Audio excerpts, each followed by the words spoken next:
আজকে আমরা রৈখিক সহজ সমীকরণ দুই চল বিশিষ্ট আগের দিনকে যেগুলো শিখেছি যে দুখানা সমীকরণ থেকে আমরা লেখচিত্রের সাহায্যে কিভাবে বুঝবো যে সমীকরণ দুটোর সমাধান কি কি দেখেছি। হয় কখনো একটি মাত্র সমাধান পেয়েছি, কখনো অসংখ্য সমাধান পেয়েছি, কখনো একটিও সমাধান পাইনি। তো আরেকবার বলে দিই, এটা যদি আমাদের লেখচিত্রটা এরকম যদি আমি আঁকি, এটা মূল বিন্দু 0 0 স্থানাঙ্ক, এটা x অক্ষ, এটা হচ্ছে y অক্ষ। কি বলেছিলাম যে যদি কখনো এরকম হয় একটি সরলরেখা এরকম গেছে এবং আরেকটা সরলরেখা এরকম গেছে, তাহলে এই যে একটাই ছেদবিন্দু পাচ্ছি সেই স্থানাঙ্কটাই হচ্ছে কি আমার এই দুটো সরলরেখার সাধারণ সমাধান। হ্যাঁ, যেটা x, এটা কি x আর y এরকম স্থানাঙ্ক অনুযায়ী পাই, তো তাহলে x এর একটা মান পাবো আর y এর একটা মান পাবো, সেটা হচ্ছে কি আমাদের সাধারণ সমাধান পেয়েছি।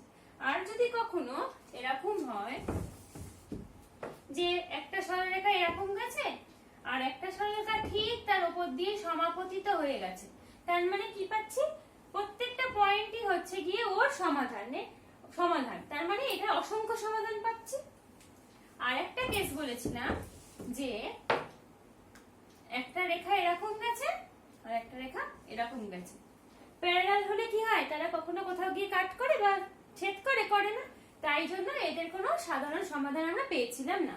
কিন্তু কখনো কখনো আমরা লেখচিত্র ছাড়াও শুধুমাত্র সমীকরণ দেখেই বলে দিতে পারবো যে কোনটার একটি মাত্র সমাধান, কোনটার অসংখ্য সমাধান এবং কোনটার একটা মাত্র সমাধান নেই।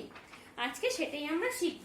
আগের দিনকে আমরা একটা সরলরেখা এরকম নিয়েছিলাম x plus y equal to 20 আর নিয়েছিলাম 10x plus 5y equal to 140।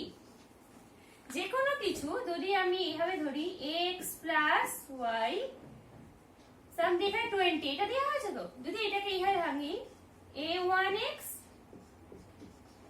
b1y plus c1 equal to 0, এই জিনিসটা দিয়ে যদি আমি এই সরলরেখাটাকে বোঝাতে চাই তাহলে কি দেখবো, এই x তো এখানেও x আছে, তাহলে এই জিনিসটা কি, এই জিনিসটা হচ্ছে x এর সহগ, y এর সহগ কি তাহলে b1। এবারে c1 টা কি, এইখানে দেখো 0 আছে, এখানে তো 0 নেই, তাহলে যদি এটা -20 করে দিতাম x plus y -20 equal to 0, তার মানে একে অনেকটা এরকম দেখতে লাগছে a1x plus b1y plus c1 equal to 0। তাহলে এই দুটোকে যদি এবার আমি তুলনা করি তাহলে কি পাবো, a1 মানে x এর সহগ এখানে তাহলে কে আছে, 1 আছে, ঠিক আছে। b1 মানে কি y এর সহগ, এখানে b1 মানে কি 1, আর এখানে c1 এর আগে কি আছে পজিটিভ সাইন, এখানে এটা যদি c1 হয় তার আগে কি আছে এটা নেগেটিভ সাইন, তার মানে c1 ইকুয়াল টু এটা কি দিয়েছে -20 দিয়েছে, ঠিক আছে। তাহলে আরেকবার বলছি, যদি আমার এরকম সরলরেখা থাকে আমি এই হার আগে ভেঙে নেব a1x plus b1y plus c1 equal to 0। এবার x plus y equal to 20, তাহলে x plus y -20 equal to 0। x এর সাথে যে থাকে সে হচ্ছে x এর সহগ, y এর সাথে যে থাকে সে হচ্ছে কি y এর সহগ, আর একজনকে এটা কনস্ট্যান্ট বা ধ্রুবক। তাহলে এবার এই দুটোকে আমি তুলনা করছি, তাহলে x এর সাথে কে আছে, এখানে 1 আছে, তাহলে a1 হচ্ছে 1, y এর সাথে কি আছে 1, তাহলে b1 হচ্ছে 1, আর c1 মানে কি, c1 এর আগে কিন্তু প্লাস সাইন আছে, এখানে কিন্তু নেগেটিভ সাইন আছে, তাহলে কি হলো c1 -20। বোঝাতে পেরেছি? তাহলে সেরকম ভাবে যদি আমরা এটার ক্ষেত্রে ভাবি তাহলে 10x plus 5y minus 140 equal to 0। এবার এইটা আর এইটা কম্পেয়ার করি, তাহলে a1 কি 10, এটা কার সহগ, x এর সহগ, y এর সহগ কি b, সরি এখানে আমি ধরে 2 নিচ্ছি, হ্যাঁ a2 হচ্ছে, ওখানে a1 ধরেছি এটা a2 ধরি, একই ব্যাপার, b2 কি তাহলে 5, ঠিক আছে। আর কি c2 কি -140, ঠিক আছে। এবারে আমি কি করব, এই শুধুমাত্র এই সহগগুলো তুলনা করেই আমি বলে দেব যে কোনটার একটা সমাধান, কোনটার অসংখ্য সমাধান, কোনটার একটাও সমাধান নয়। এবার অনুপাতগুলো কি, আগে তাহলে এখানে একটা অনুপাত এটা করছি, এর a1 মানে কত 1, a2 মানে কত 10, এবার b1 মানে কত 1, আর এখানে b2 মানে কত 5, c1 মানে কত -20, আর c2 মানে কত বেরিয়েছে -140। ঠিক আছে, এবারে দেখবো a1 বাই a2 করব 1/10, b1 বাই b2 করব এবার 1/5। এবার যখন দেখবো এইটার তো আগের দিনকে আমরা লেখচিত্রের সাহায্যে করেছি, লেখচিত্রের সাহায্যে করে আমরা দেখেছিলাম কি দুটো পরস্পর ছেদি সরলরেখা পেয়েছিলাম। তাহলে এই ক্ষেত্রে a1 by a2 b1 by b2 করছি, যদি দেখি a1 by a2 not equal to b1 by b2, তাহলে আমরা কি পাই এটার একটি মাত্রই সমাধান পাই এবং তার লেখচিত্র পাই এরকম, যার দুটো সরলরেখা একটা এরকম গেছে আর একটা এরকম গেছে, যেটা একটা নির্দিষ্ট পয়েন্টে কাট করেছে, মানে একটাই মাত্র সমাধান আছে। তাহলে কি দেখবো, যে দুটো সরলরেখা দেবে সেই দুটো সরলরেখার x এর সহগ আর y এর সহগ বার করব এবং তাদের মধ্যে তুলনা করব। তুলনা করলাম, তুলনা করার পর যদি দেখি a1 by a2 R b1 by b2 দুজনে আলাদা, তাহলে কি হবে তাদের একটা মাত্রই সমাধান থাকবে এবং দুটো সরলরেখা তার মানে একটা বিন্দুতেই ছেদ করেছে, তার মানে একটি মাত্র সমাধান রয়েছে। ঠিক আছে, এবারে আমরা কি বলেছিলাম, এটা কেস 1টা যেটা ছিল আগের দিনে যেটা পড়িয়েছি।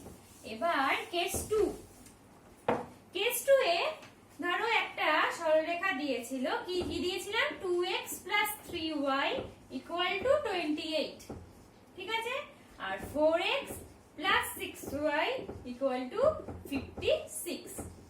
ঠিক আছে, এবারে আমি এখানে দেখছি তাহলে a1 কত, a1 হচ্ছে 2, আগের রকম ভাবে যেভাবে শিখিয়েছি। a2 মানে কত, এখানে a2 মানে 4, b2 মানে কত, এখানে b2 মানে হচ্ছে 3, সরি এটা b1 প্রথম সরলরেখা, আর দ্বিতীয় সরলরেখা মানে b2, b2 y এর সহগ কত 6, এটা কি c1 -28 আর c2 কত -56। এবার আমরা কি করব, a1 বাই a2 করব, a1 বাই a2 মানে 2/4 মানে 1/2। ঠিক আছে, b1 বাই b2 করব, b1 কত 3 আর b2 মানে 6, তাহলে এটা কত 1/2। দেখো আগেরটা কি ছিল, a1 by a2 not equal to b1 by b2, এখানে কিন্তু ইকুয়াল হয়ে গেছে।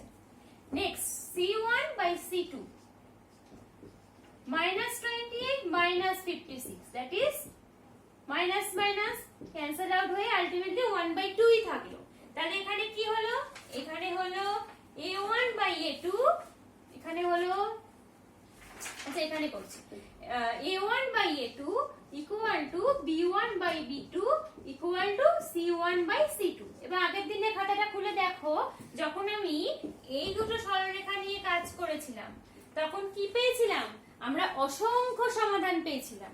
তাহলে যখন দেখব এই যে সহগগুলোর তুলনা করে এরকম পাবো a1 by a2 = b1 by b2 = c1 by c2, তার মানে এইটার ক্ষেত্রে কি হয় অসংখ্য সরলরেখা থাকে। আগের দিনে কেমন ছিল, যদি এরকম একটা সরলরেখা থাকে তাহলে একজন আর একজনের উপর সমাপতিত হয়েছিল, এই জন্য অসংখ্য আমরা সমাধান পেয়েছিলাম। তাহলে যখন a1 by a2 = b1 by b2 = c1 by c2, তখন আমরা লেখচিত্র ছাড়াই বলে দিতে পারবো যে যে দুটো সরলরেখা দেওয়া হয়েছে সেই দুটো সরলরেখার অসংখ্য সমাধান রয়েছে। ঠিক আছে,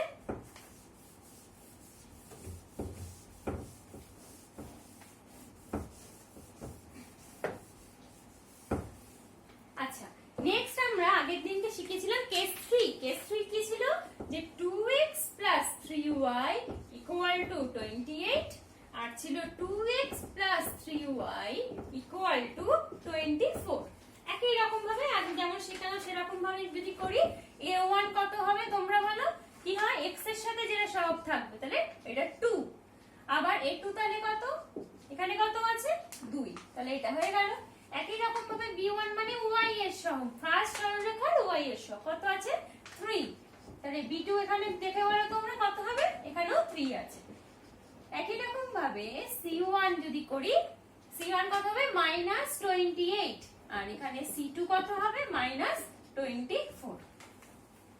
ঠিক আছে, এবার আমরা কি করব দেখি ফার্স্টে করে a1/a2 কত হয়। a1/a2 2/2 = 1। b1/b2 করলাম, b1/b2 = 2/2 = 1। প্রথম কেসে চলে যাই, কি ছিল a1/a2 not equal to b1/b2।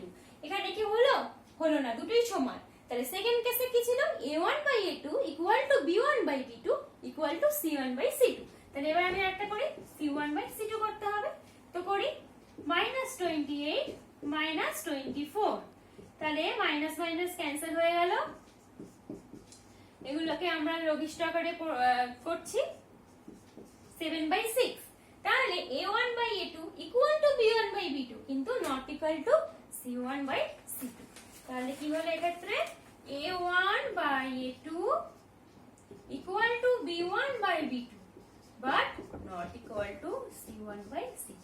তাহলে এই ক্ষেত্রে কি ছিল, আকারটা মনে পড়ছে, এরকম ছিল, দুটো দুটো প্যারালাল ছিল, যাদের কোনো ছেদ বিন্দু ছিল না, তাই জন্য এদের কোনো সমাধান আমরা পেয়েছিলাম না। তাহলে এই রকম যখন কেস হবে তখন আমরা কি বলতে পারবো যে a1/a2 = b1/b2 not equal to c1/c2, মানে এই দুটো সরলরেখার আমরা কোনো সমাধানই পেলাম না। ঠিক আছে, তাহলে একটা যে ছক করে নিই, ছক করে নিলে আমরা বুঝতে সুবিধা হবে।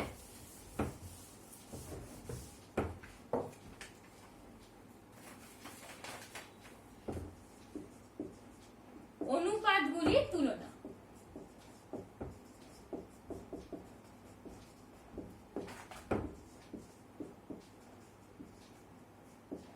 ঠিক আছে, তাহলে সাধারণ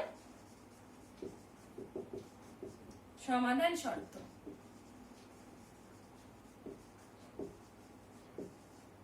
আর একটা হচ্ছে বীজগাণিতিক সিদ্ধান্ত।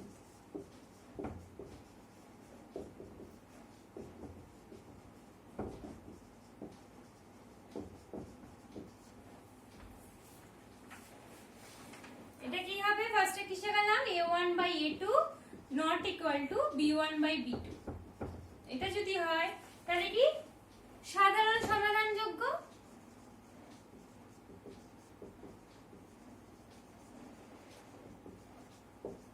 আর কটা মাত্র সমাধান, একটি মাত্র সমাধান আছে।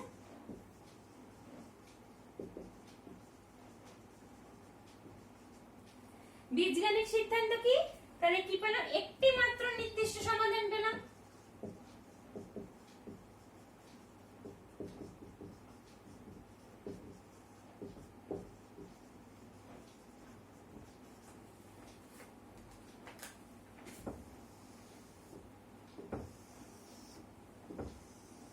কটা পেয়েছি, একটি। সাধারণ সমাধান যোগ্য, আর কটা পেয়েছি, একটি। ঠিক আছে, নেক্সট আসছি a1/a2 = b1/b2 = c1/c2। তাহলে কি হয়েছিল এখানে, সাধারণ সমাধান যোগ কিন্তু অসংখ্য সমাধান, তাই তো। তাহলে লিখে দিই সাধারণ সমাধান যোগ্য আর হচ্ছে অসংখ্য সমাধান। ঠিক আছে, তাহলে এখানে কি হবে, ওখানে ছিল একটি মাত্র, তাহলে এখানে কি হবে, অসংখ্য সমাধান। ঠিক আছে, এবারটা লাস্টেরটা কিসে গেলাম, a1 = b1/b2 not equal to c1/c2।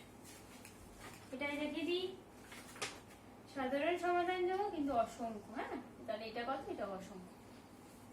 Next এটা হচ্ছে কি হবে, তাহলে এটা তো ব্যাপারটাই হচ্ছে কি কোনো সমাধানই পাচ্ছি না, তাহলে লিখে দিতে হবে সাধারণ সমাধান যোগ্য নয়। ঠিক আছে, তাহলে এখানে কি পেলাম, কোনো সমাধান নেই।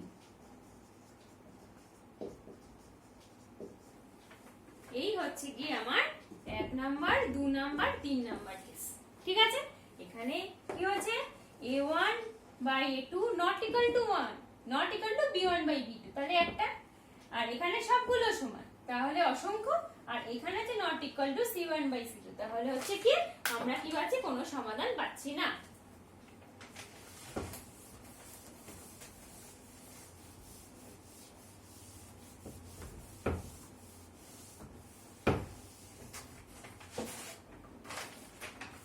এবার একটা প্রশ্ন হচ্ছে গিয়ে p এর কোন মানের জন্য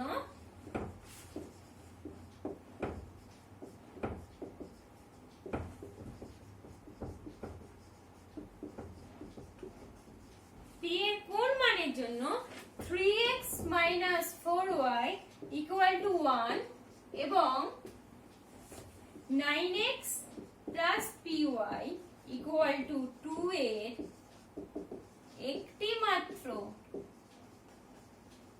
সমাধান থাকবে। একটি মাত্র সমাধান থাকবে, তার মানে কি হয় আমার a1/a2 not equal to b1/b2 হয়। চেয়েছে p এর কোন মানের জন্য, দেখো তো এখানে দিয়েছে x এর সহগ জানি, y এর সহগ জানি, এখানে x এর সহগ জানি, y এর সহগটা জানি না, তাই বলেছে যে p এর কোন মানের জন্য, এটা বলেছে কোন মানের জন্য একটি মাত্র সমাধানও থাকবে না। তাহলে একটি মাত্র সমাধান কখন থাকতো না, যদি দুটো সমান হতো, এটা মানে তো নেই, তাহলে আছে মানে কত, আছে মানে দুজনের মধ্যে ইকুয়াল সাইন থাকলে, উল্টো বলেছি, এটা মানে আছে, এটা মানে নেই। তাহলে আছে কখন হয়, যখন নট ইকুয়াল টু, আর তাহলে নেই কখন, যখন ইকুয়াল টু। তাহলে যদি আমি নেই বার করে ব্যাপারটা দেখাতে পারি, সেখান থেকে আমরা p এর ভ্যালুটা পেয়ে যাব। তাহলে a1 কত 3, a2 কত 9, b1 কত -4 আর b2 কত p। তাহলে a1/a2 = b1/b2 যদি করি, তাহলে আমরা p এর ভ্যালুটা পাবো। তাহলে p কত হলো -4 × 9/3 -12, ঠিক আছে। তাহলে p এর ভ্যালু যে মুহূর্তে -12 হয়ে গেল, তার মানেই তখন তো ইকুয়াল হয়ে গেল, তার মানে তখন এটা নেই হয়ে গেল। তার মানে p এর ভ্যালু যদি এইটা না হতো, তাহলে সবকিছুর জন্য আমরা সমাধানটা পেতাম। কি কেন, আমি আবার পেছন থেকে ভাবি, যদি আমি দেখি p এর ভ্যালু এরকম 3/9 a1/a2 আর হচ্ছে -4 -12 b1/b2, তাহলে মাইনাস মাইনাস কেটে গেলে কত হয়, এটা হচ্ছে 1/3, এটাও 1/3, তার মানে ইকুয়াল হয়ে গেল। তার মানে কি আমার a1/a2 not equal two b1/b2 হলো, হলো না? তার মানে p এর ভ্যালু যখনই -12 হচ্ছে, তখনকার জন্য আমরা এটা কোনো সমাধান পাচ্ছি না। কিন্তু p এর ভ্যালু যদি আমার -12 হয়, তার জন্য কি হবে, একটি মাত্র সমাধান থাকবে। কিভাবে বার করলাম, যদি সমাধান না থাকে সেইখান থেকে p এর ভ্যালুর মানটা আমরা বার করলাম।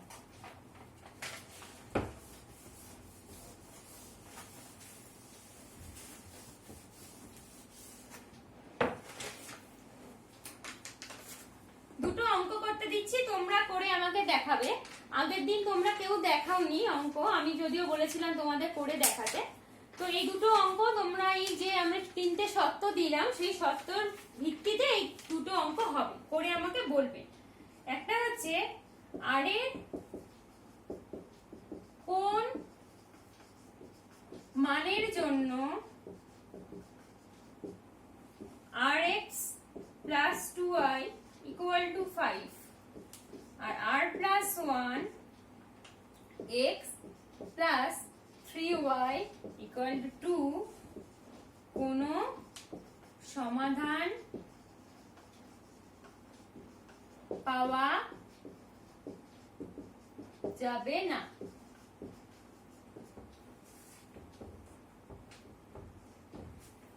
আর এর কোন মানের জন্য rx + 2y = 5, r + 1x + 3y = 2 এর কোনো সমাধান পাওয়া যাবে না। আর আরেকটা প্রশ্ন, p এর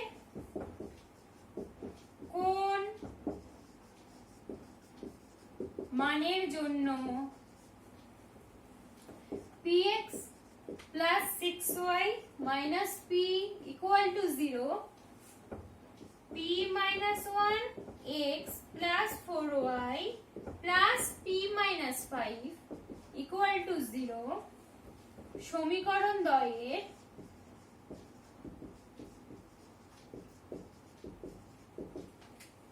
একাধিক মানে একের অধিক মানে অসংখ্য, হ্যাঁ, একাধিক সমাধান থাকবে। p এর কোন মানের জন্য px plus 6y minus p equal to 0, p minus 1 x plus 4y plus p minus 5 equal to 0 সমীকরণ দ্বয়ের একাধিক সমাধান থাকবে। এখানে একাধিক মানে অসংখ্য, মানে এটা কেস 2 এর যেটা শিখিয়েছি আমি, কি সেটা না a1 by a2 equal to b1 by b2 equal to c1 by c2, এটা থেকে এটা করতে পারবে। আর এটা হবে কি লাস্টেরটা, যেখানে a1 by a2 equal to b1 by b2 not equal to c1 by c2, এই ক্ষেত্রে এই অঙ্কটা করতে, কারণ এখানে লেখা আছে কোনো সমাধান পাওয়া যাবে না। তাহলে এই দুটো অঙ্ক আমি বলে দিলাম কোনগুলো ধরে করতে হবে, করে আমাকে r এর মান আর p এর মান অবশ্যই কালকে সকাল 11টার মধ্যে আমাকে পাঠাবে, ঠিক আছে? এই দুটো, তার সাথে 5.2 যে কোষে দেখো 5.2 আছে তোমাদের, 5.2 এখানে যে কটা অঙ্ক আছে করে আমাকে বিকেল 4টের মধ্যে পাঠাবে 5.2, আর এগুলো সকাল 11টার মধ্যে করে অবশ্যই পাঠাবে। পরের দিন আমি পরের ইউনিটটা তাহলে ধরতে পারবো। তোমরা কিন্তু অনেকেই পাঠাচ্ছ না, একজন না দুজন পাঠিয়েছো, কিন্তু সবাইকে পাঠাতে বলছি আমি, ঠিক আছে?